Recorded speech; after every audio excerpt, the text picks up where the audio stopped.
Thank you very much. It's great to be with Prime Minister Netanyahu. We've developed a great relationship, both as countries where I think it's never been stronger, and I can honestly say that, and also as personal friends. We have discussions going with Israel on many things, including trade. But the big move, and something that and very important, was the fact that we will be moving our embassy, as you know, to Jerusalem.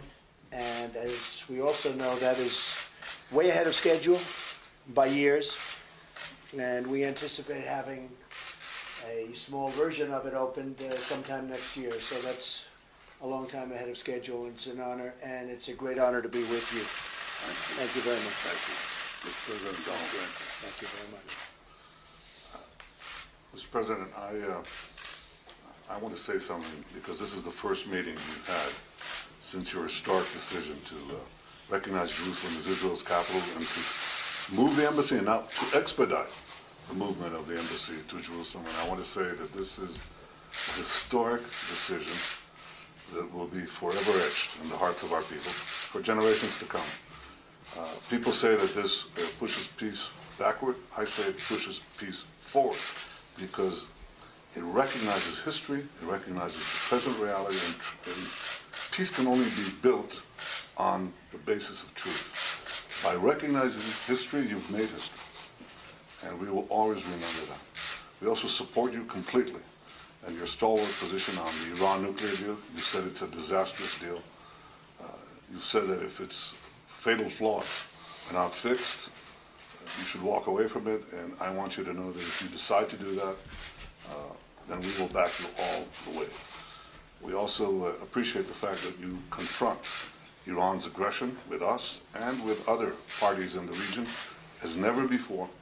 I've never seen the realistic alliance between the United States, Israel, and your other allies in the region as strong, as unified as it is under your leadership. And the last point is, you stood up for Israel in the UN in a remarkable way, rock solid support. This is a place, it's a house of slander against Israel and against the United States, and by word and deed, you've told them enough is enough.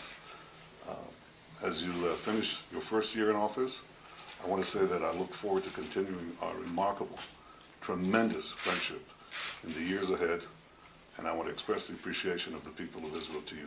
Thank you, Mr. President. Thank you very much, President. Thank you. My honor.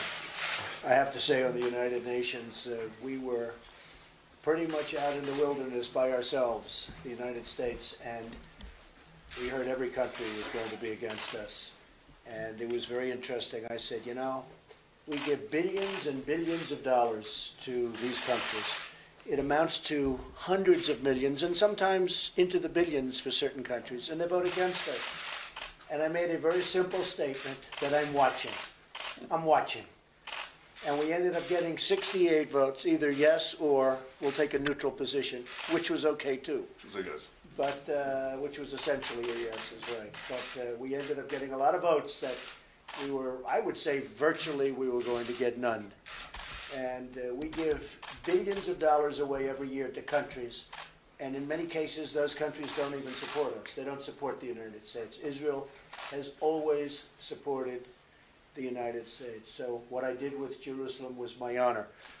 And hopefully we can do something with peace. I would love to see it. You know, if you look back at the various peace proposals, and they are endless, and I spoke to some of the people involved, and I said, did you ever talk about the vast amounts of funds, money, that we give to the Palestinians? We give, you know, hundreds of millions of dollars. And they said, we never talked. Well, we do talk about it. And when they disrespected us a week ago by not allowing our great vice president to see them, and we give them hundreds of millions of dollars in aid and support, tremendous numbers, numbers that nobody understands. That money is on the table, and that money is not going to them unless they sit down and negotiate peace. Because I can tell you that Israel does want to make peace, and they're going to have to want to make peace too, or we're going to have nothing to do with it any longer.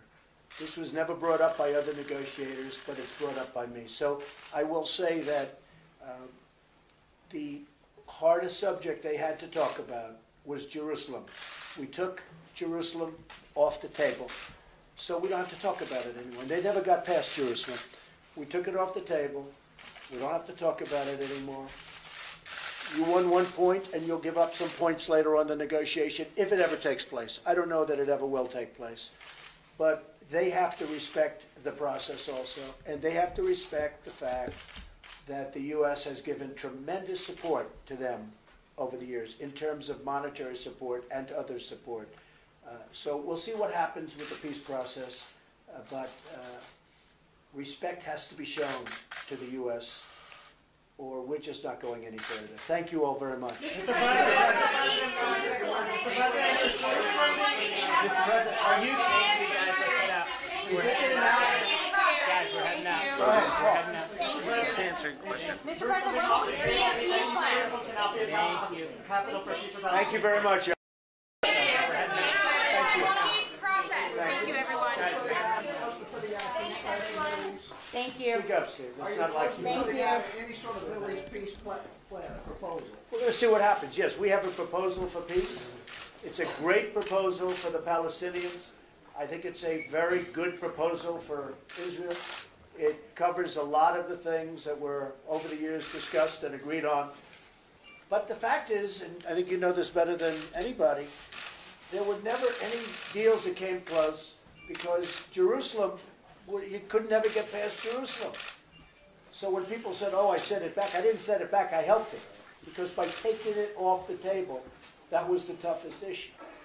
And Israel will pay for that. Look, Israel, something's going to happen. They'll do something that's going to be a very good thing.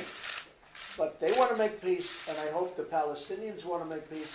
And if they do, everybody's going to be very happy in the end.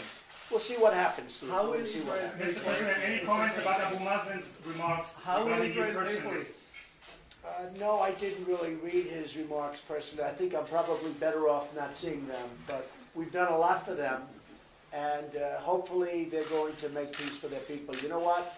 It's many years of killing people. It's many years of killing each other. They have to be tired and disgusted of it. So let's see what happens. I think eventually very sound minds, I hope sound minds, are going to prevail. And it would be a great achievement of mine. I said it from day one, if we could make peace between Israel and the Palestinians. If we do that, I would consider that one of our truly great achievements. But the money is on the table.